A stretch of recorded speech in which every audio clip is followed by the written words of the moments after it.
새해가 되었지만 국내외 경제 전망은 그다지 좋지 않습니다.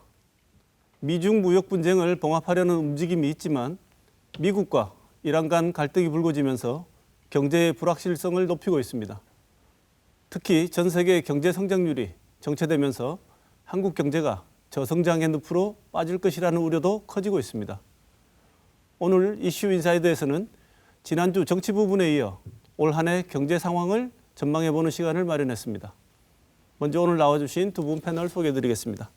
황세훈 자본시장연구원 연구위원 나오셨습니다. 네, 안녕하세요. 반갑습니다. 네, 김복은 대구상공회의소 경제조사부장 나오셨습니다. 어서 오십시오. 안녕하십니까. 네. 앞서 모두에도 말씀드렸지만 전망이 좋지 않다고 먼저 말씀을 드렸는데 최근에 얼마 전에 나온 KDI에서는 침체가 약간 완화되었다 정도로는 이야기를 하는 것 같습니다. 네, 그렇습니다. 네, 황세훈 연구위원께 먼저 여쭤보겠습니다. 올 한 해 우리나라 경제 성장률에 대해서는 어떻게 생각하십니까? 일단 작년에 비해서는 다소간 개선되는 모습이 보일 가능성이 높아졌다 이렇게 보고 있습니다. 네. 지금 작년 2019년도 경제 성장률은 지금 1.9% 내외에서 형성될 가능성이 높아 보입니다. 네. 물론 이제 최종치가 나와봐야 알겠습니다만 아마 1.9% 정도 될 것 같고요.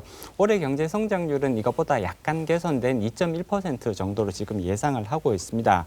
이제 그 구체적인 수치들을 조금 나누어 보면요, 사실 민간 소비는 그렇게 이제 개선될 여지들이 그렇게 크지 않은데 네. 수출 쪽에서 조금 올해 작년보다는 개선될 가능성이 높아 보인다. 특히 이제 반도체 업황이 올해 개선될 가능성들이 높아 보인다. 메모리 칩에 대한 수요들이 글로벌 이제 수요들을 조사를 해보면 작년에 비해서는 확실히 개선되는 쪽으로 움직이고 있거든요. 네. 이렇기 때문에 반도체가 올해 경제 성장을 주도를 하면서 작년보다 살짝 개선되는 그런 모습들을 보이지 않을까라는 지금 예상이 지배적이고요. 예. 다만 이렇게 작년보다 살짝 이제 개선되는 모습을 보인다 하더라도 실질적으로 체감되는 경기는 사실 거의 나아지는 것이 네. 없을 것 같다라는 조금 우려도 이어지고 있죠. 네.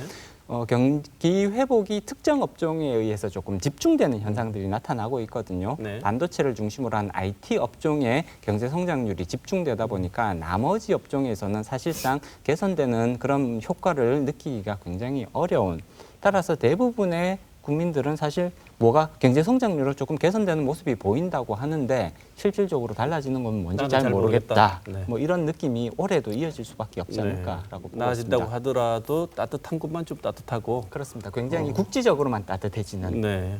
뭐 이런 현상이 나타날 것 같습니다. 그 어떤 부분이 그런지에 대해서는 자세히 들어가서 살펴보도록 하고, 김 부장님, 네.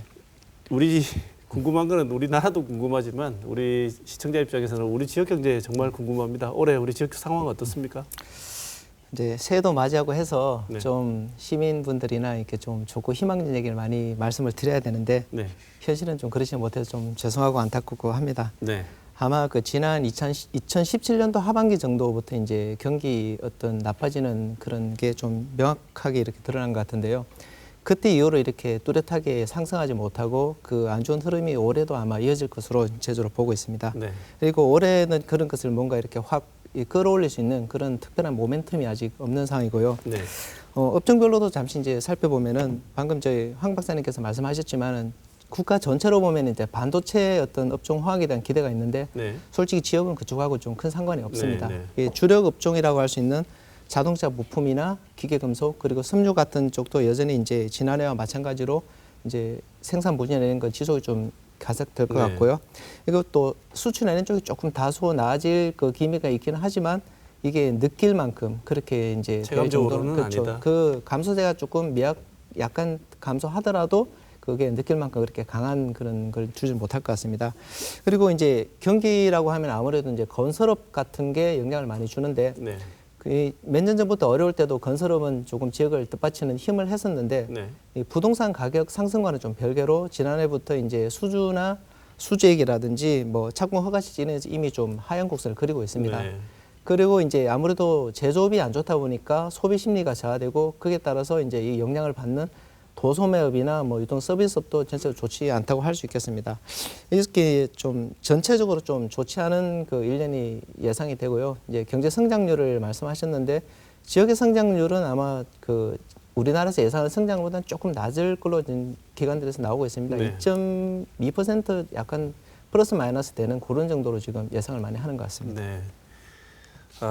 역시 그 전체적으로도 어렵지만 우리 지역의 여러 지표나 또 새로운 그 동력을 찾지 못해서 지표상으로 봤을 때도 어려워지거나 아무리 좋아도 뭐 현상 유지 정도 기대하는 것이 맞다고 말씀하셨습니다. 자, 그러면 구체적으로 하나씩 이제 짚어보도록 하죠. 한 곱이 넘으면 또 한 곱이 오고 도대체 뭐 경제라는 게 뭐 좋은 적이 없다 늘 얘기는 하지만요. 네네. 계속 산 넘어 산인. 네, 산 넘어 산입니다. 정말 그 일본 문제 해결하면 더 큰 쪽에서 중국 문제가 있다가 그게 조금 어떻게 해결될 것처럼 보이니까 얼마 전에 또 이란하고 한 치 앞도 모르는 뭐 불투명했다가 또 약간 투명해졌다가 하는데요. 먼저 중국 문제 이게 사실 우리 작년부터 올해 계속 지속해서 우리 해외 경제 여건 환경에서 제일 중요한 부분이라고도 볼 수 있지 않겠습니까? 그렇습니다. 가장 핵심적인 사안이라고 봐야 될 것 같고요. 네. 그리고 이제 작년에 있어서 작년 1년 통틀어서 가장 중요한 화두가 이제 미국과 중국 간의 무역 분쟁이었거든요. 그런데 이런 사실은 올해는 다소간 완화되는 국면으로 갈 가능성이 높습니다만 그렇지만 여전히 이 양자 간의 분쟁 사항은 여전히 올해도 굉장히 중요한 경제적 화두가 될 수밖에 없고요. 사실 장기전으로 흐르고 있기 때문에 향후 2년, 뭐 길게는 한 5년까지도 갈 수 있는 그런 재료가 아닌가 뭐 이렇게 예상을 해봐야 될 것 같습니다. 다행히 이제 1단계 무역 합의안에 대한 이제 서명이 곧 이루어질 거다라는 전망들이 나오고 있죠. 이제 13일 날 중국 무역 대표단이 이제 미국을 방문해서 1단계 합의안에 서명을 할 것이다라는 이제 전망들 보도들이 나오고 있습니다. 실질적으로 합의가 이루어진다면 이제 양자 간의 격렬한 분쟁에서 조금 휴전을 하는 그런 시기들이 오지 않을까라고 예상을 해봐야 될 것 같은데 그럼에도 불구하고 1단계 합의안이 실질적으로 서명이 될 거냐 여기에 대해서는 여전히 좀 불확실성이 남아있다. 사실 지난 12월에 이런 것들이 이루어질 것이다라는 예상도 나오고 보도까지 나왔었거든요. 그렇지만 무산되었던 그런 경험들이 있기 때문에 여전히 1단계 합의안 서명 여부에 대해서는 불확실성이 크다라고 말씀드릴 수 있을 것 같고요. 그리고 중요한 부분이 1단계 합의안이 비록 서명이 이루어진다고 하더라도 이것이 최종적인 합의안이 절대 아닙니다. 그렇기 때문에 향후 다시 무역 분쟁이 확전의 길로 전개될 가능성은 충분하지 않을까. 오히려 여기에 대해서 대비하는 모습들이 필요한 시점이다라고 말씀드릴 수가 있죠. 네, 사실 미중의 분쟁은 둘 중에 하나가 끝나기 전에는 안 없어질 일이니까요. 그렇습니다. 승자가 패권 전쟁이지 승자가 판명될 때까지는 계속될 수밖에 없는 그러니까 전쟁인 어떻게 거죠. 보면 지금 뭐 최근에 벌어지는 이런 한 번쯤 일어나는 일이 아니라 상수로 놓고 항상 그렇습니다. 여기에 대비하는 전략을 짜야 된다 이런 말씀이시죠. 네네. 김 부장님 생각하시기에 이 미중 분쟁이 뭐 우리 지역과도 무관한 일이 아니지 않습니까? 네. 당장 그 말씀할 때 1단계 합의가 이제 그 어떻게 될지도 모른다고 이제 황 박사님께서 말씀하셨는데 실제로 그게 된다고 해도 이제 대선이나 이런 문제 때문에 물밑으로 가라앉고 합의가 되더라도 결국은 2단계 합의에 가서는 또 민감한 부분들이 다뤄질 겁니다. 뭐 지식 재산권이라든지 기술 이전에 대한 강제 그리고 뭐 여러 가지 이제 풀기 힘든 것도 일단 미뤄두고 1단계만 했고 2단계 합의도 그렇게 완전하지 않고 기존에 있는 관세를 철폐한 게 아니고 반대로 하고 이런 게 뭐 있는데 결국은 산 넘어 산이라는 표현이 맞을 겁니다. 그리고 지역 입장에 좀 말씀을 드리자면 우리나라도 그렇지만 대구나 경북 같은 경우에 중국에 대한 의존도가 절대적입니다. 수출의 거의 한 30% 가까이를 차지하고 있고요. 그리고 특히 이제 우리 지역을 보면은 수출 구조 자체가 중간재를 생산하는 게 많습니다. 최종재라기보다는 그러니까 미중의 무역이 갈등이 되면 두 쪽 다 피해를 볼 수 있는 게 우리가 중국으로 수출하는 중간재를 통해서 완제품이 이루어지고 이게 다시 이제 미국으로 넘어가는 그 과정이 되는데 그러한 게 많이 이제 막혀서 어려움을 겪을 수 있는데 어쨌든 1단계 합의까지 가게 되면은 그런 부분에 대해서는 관련 기업들이 조금 혜택을 보지 않을까 그런 기대를 하는 정도라고 보시면 되겠습니다. 네. 저는 개인적으로 세계 경제에서 가장 그 리스크 요인, 불안 요인이 트럼프 대통령이라고 생각합니다. 많은 분들이 예측을 할 수가 없으니까요. 이번에 공격한 것만 해도 그런데 이번 미국 11월에 있게 되는 미국 대선이 우리 경제는 어떤 변수로 작용할까요, 한 목사님? 일단 트럼프 대통령이 굉장히 이제 불확실성이 높다라고 말씀을 해주셨는데요. 그런데 이제 트럼프 대통령이 이러한 정책을 쓰면서 사실 미국 이제 정치계에서 한 가지 얻게 된 교훈이 있는 것 같습니다.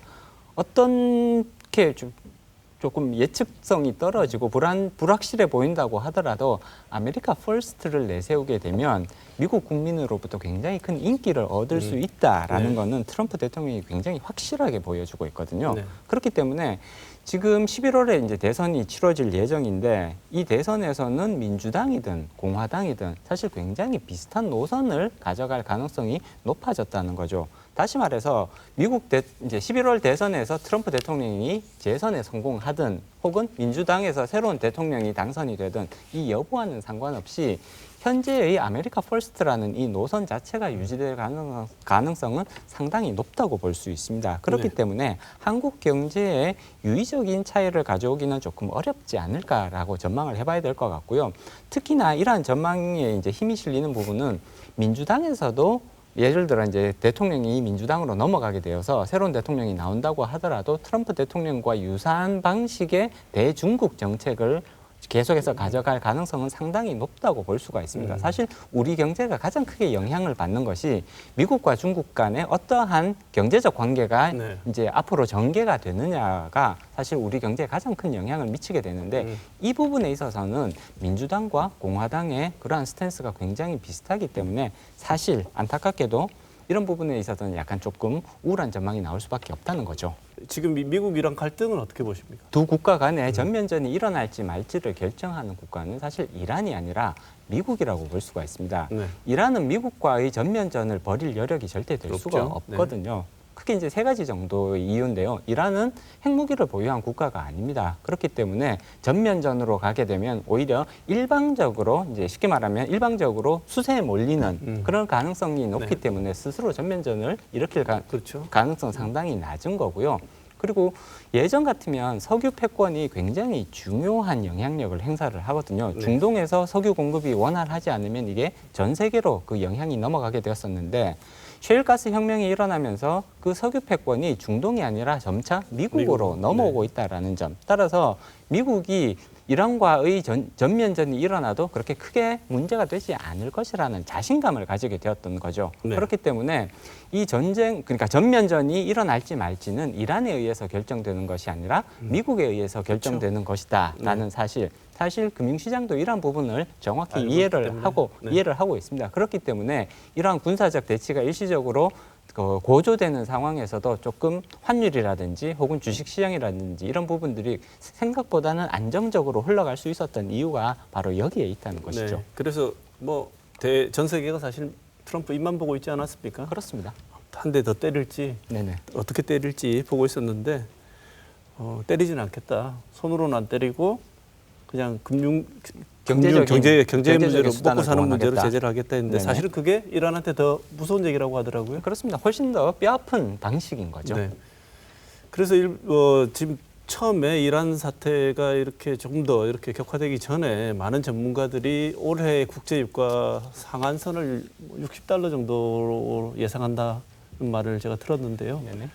뭐 이런 일이 벌어진다고 해서 국제 유가는 큰 폭의 변화가 없을 거라고 예상하시는 거죠? 셰일가스로 그러니까 방어를 할 수 있기 때문에. 그렇습니다. 지금 실질적으로 국제 유가가 움직이는 모습들을 살펴봐도 초반부에 살짝 이제 불안한 모습들을 보였던 건 사실입니다만 이거는 단기적 그러니까 원유 공급에 있어서 좀 차질이 생길 가능성을 반영을 하는 것이고요. 네. 길게 봤을 때는 유가가 계속해서 올라가게 되면 미국의 셰일가스 생산량이 여기에 비례해서 증가할 가능성이 상당히 높습니다. 네. 그렇기 때문에 장기적으로는 국제 유가는 안정적인 범위에서 머무를 수 있을 것이다. 많이 올라도 75달러를 넘어서기는 조금 어렵다라는 전망이 지배적이라고 볼 수 있습니다. 네. 유가 때문에 우리 경제가 흔들릴 가능성은 상당 부분 적다. 네, 제한적이다. 네, 제한적이다. 말씀드릴 수 있죠. 네, 또 다른 우리 경제를 흔드는 한 축이죠. 중국 얘기를 또 해봐야 되겠는데요.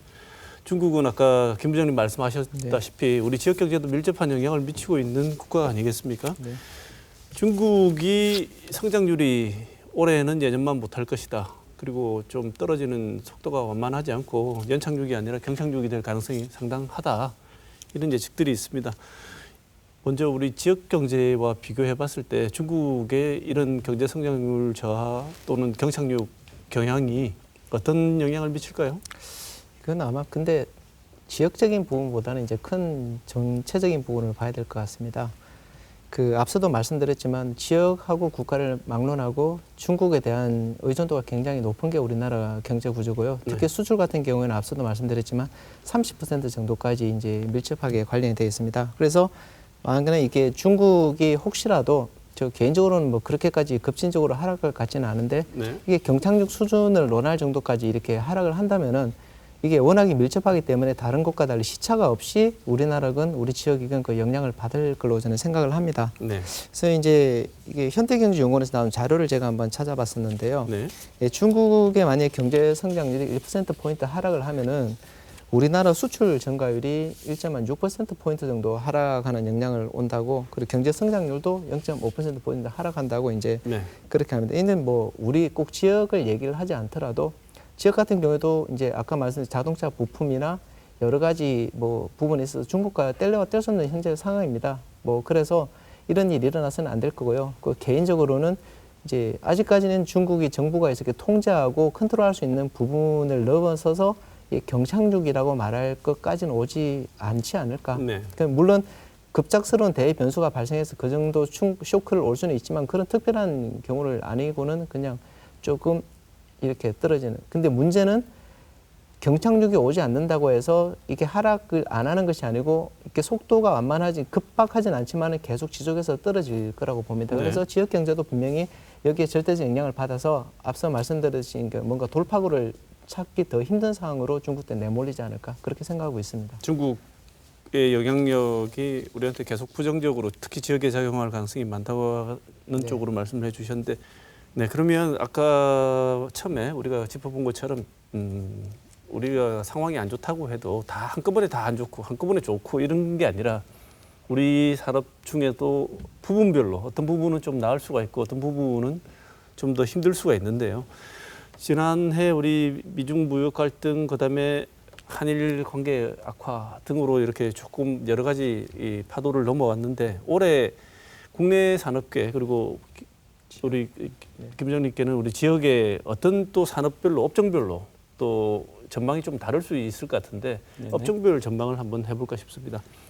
홍 박사님 먼저 국내 전망을 좀 해주시죠. 일단 올해는 업종별 차별화가 굉장히 뚜렷하게 나타날 가능성이 높다라고 예상하고 있습니다. 앞서도 말씀드렸듯이 수출 중심, 특히 반도체 중심으로는 업황 개선이 상당히 뚜렷하게 나타날 가능성이 있죠. 따라서 이런 부분에서는 매출도 크게 증가를 하고 순이익도 굉장히 개선되는 이런 모습들이 충분히 나타날 수 있을 것 같거든요. 그렇지만 전통적인 제조업 부분에서는 수요 부진 상황이 여전히 계속될 가능성이 높아 보입니다. 그러니까 우리가 흔히 얘기하는 중후장대 산업들 있지 않습니까? 네. 뭐 제철이라든지 건설이라든지 이런 부분에 있어서는 여전히 수요 부진이 계속 이어질 가능성이 높기 때문에 업종별로 이제 온기가 느껴지는, 뚜렷하게 느껴지는 업종, 소수의 업종이겠죠. 그리고 대부분의 전통적인 제조업에서는 여전히 크게 개선되는 모습이 나타나지 않는 그런 현상들이 이어질 것 같고요. 그리고 이제 IT 업종 앞서도 말씀드렸듯이 올해는 조금 괜찮을 것 같다라는 말씀을 드렸고요.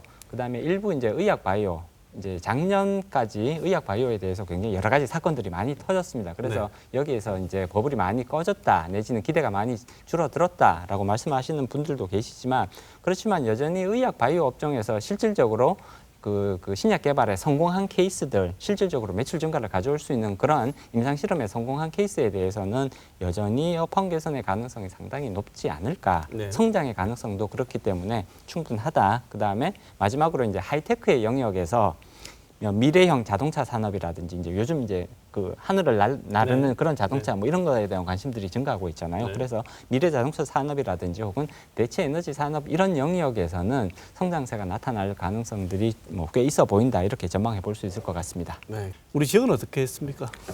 좀 암담한 게 방금 말씀하신 이제 전통 제조업이 상당 지역에 부분 다 있죠. 저희 지역에 있어서 좀 안타까운 사실입니다. 말씀드렸듯이 대구 같은 경우에 이제 주력 산업이라고 할 수 있는 업종들이 대부분 전통 제조업에 기반을 두고 있고요. 네. 그게 이제 수출 부진세는 조금 모두에 말씀드렸듯이 조금 완화될 수 있을 것 같습니다. 근데 그 개선세, 감소세가 이제 완화되는 것이 분위기를 반전할 만큼 그렇게 크게 오를 것 같지는 않고요. 기본적으로 이제 전체적으로 내수가 부진한 것을 이제 바닥을 깔고 가기 때문에 이거를 극복할 만한 게 쉽지 않습니다. 그래서 제조업 같은 경우에는 이제 오히려 이런 부분보다는 조금 신산업 부분, 뭐 로봇이라든지 물산업이라는 데 대구시좀 추진하고 있는 이런 부분에서 조금 가능성을 볼 수 있는 시기가 아닐까 하고요. 네. 그다음에 이제 제조업 중에서 굳이 말씀을 드리자면은 주력 일반 기계 분야가 그나마 조금 희망을 가져보지 않을까. 왜냐하면 그 인도라든지 유럽이라든지 미국 같은 데서 새롭게 이제 조금 경기가 이제 글로벌하게 나아지면서 투자나 이런 쪽이 많이 일어날 기대감이 있습니다. 그러면 거기에 대해서 직접적으로 수혜를 받는 게 그나마 전통 제조업 중에서는 일반 기계 쪽이라고 볼 수 있고요.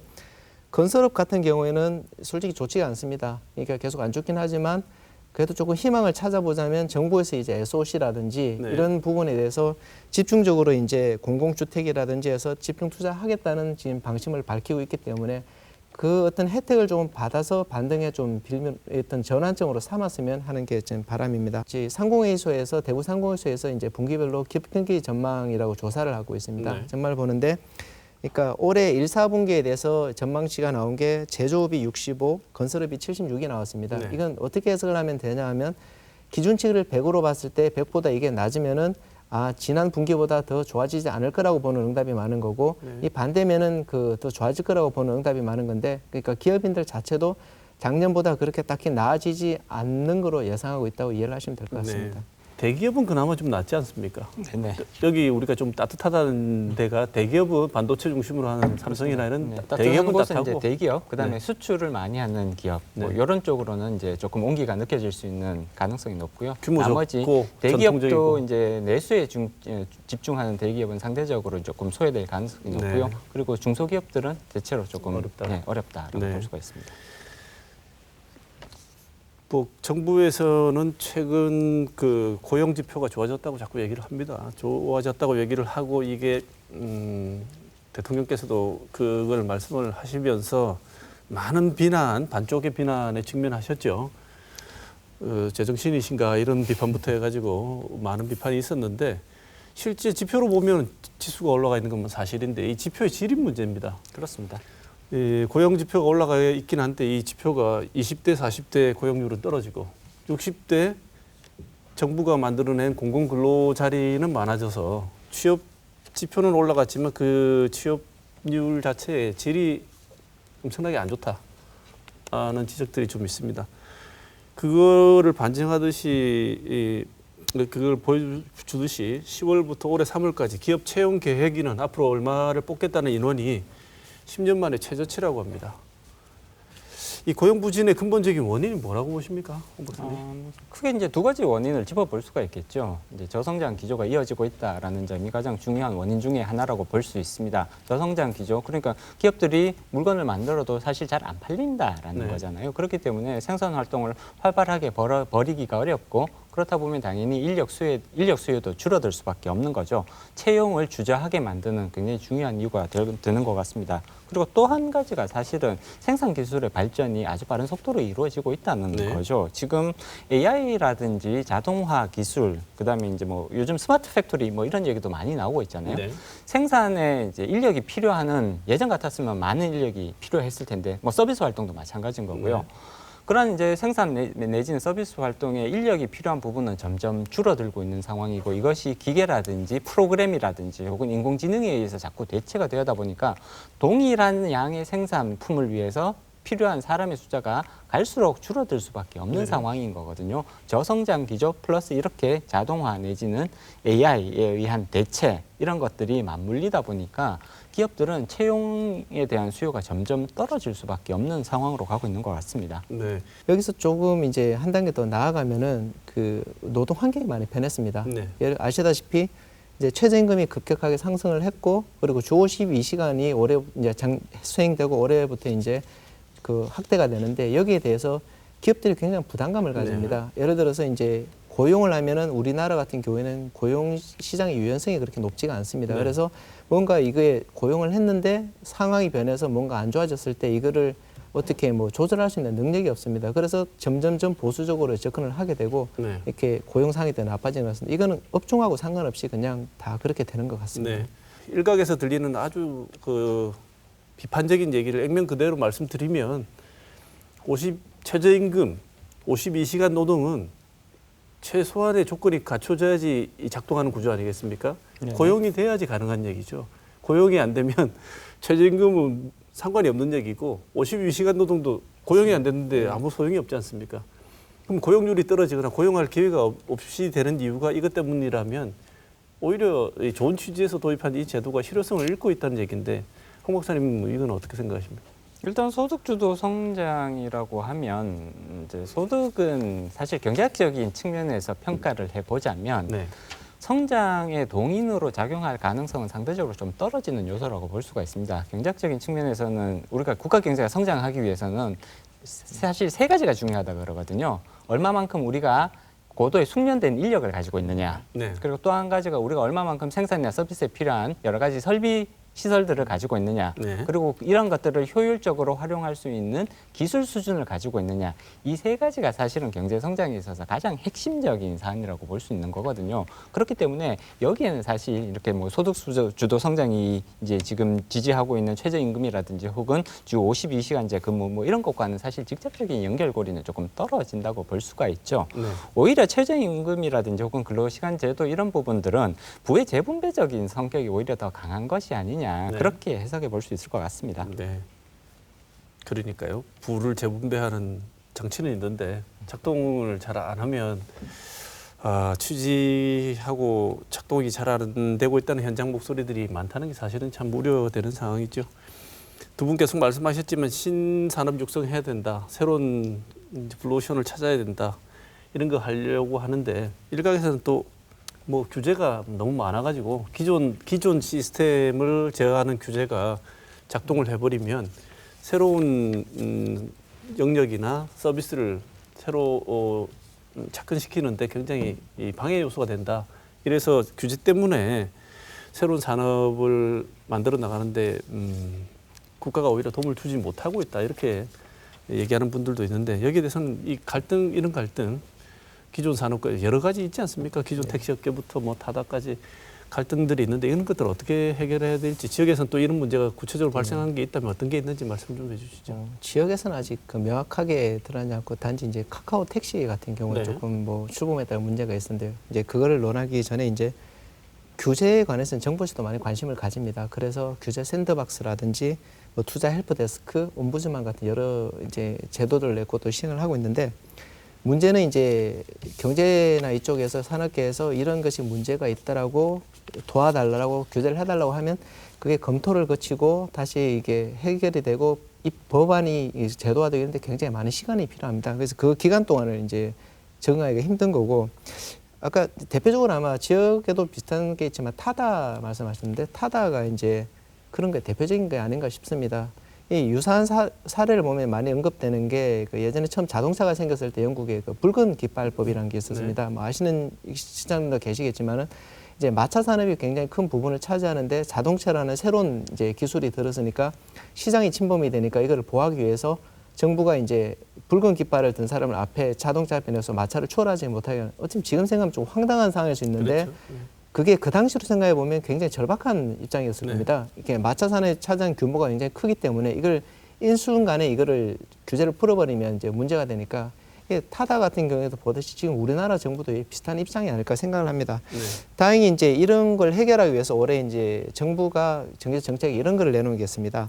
가칭으로 이제 한 그릇 모델이라고 제가 들었는데요. 이건 네. 뭐냐면 신산업이 들어왔을 때 이거를 갈등을 어떻게 풀어가느냐 서로 한 그릇씩 양보해서 더 큰 그릇으로 나가자는 이제 어떤 그 뜻을 담고 있는데요. 근데 문제 이제 신사업 출연하면 여기에 대해서 의견을 수렴하고 문제가 뭔지 그리고 이걸 어떤 식으로 갈등을 했을 때 토론과 어떤 여러 가지 과정을 거쳐서 답을 내놓는다라는 게 이제 이 프로세스가 갖고 있는 것 같습니다. 제가 네. 보기에는. 근데 상당히 이상적이긴 한데 현실적으로 들어가면 그 한 그릇을 물러선다는 게 되게 쉽지가 않거든요. 그래서 이제 제가 드리고 싶은 말씀은 뭐 우리 지역도 여기에 대해서 택시부터 해서 여러 가지 문제가 부딪히고 있지만은 정부가 할 역할은 개인적으로 말씀드리면 새로운 기술이 들어오고 하는 것은 막을 수가 없습니다. 네. 그건 누가 인위적으로 막을 수 있는 부분이 아니기 때문에 결국은 그쪽으로 가게 돼 있는데 그 과정에서 조금 피해나 이런 걸 완충을 할 수 있는 해야 되는 역할이 이제 정부의 역할이라고 저는 생각을 하거든요. 그래서 뭐 예를 플랫폼 택시 같은 경우에도 이제 플랫폼 택시 사업자가 어떤 기금을 조성하고 그걸 이제 택시 면허를 사고 또 복지로 쓰고 이런 식으로 조금 어느 정도 해서 자연스럽게 그 기간이 넘어가도 그런 역할을 좀 해줬으면 하는 게 바람입니다. 완충적인 역할을 해줬으면 좋겠다. 네.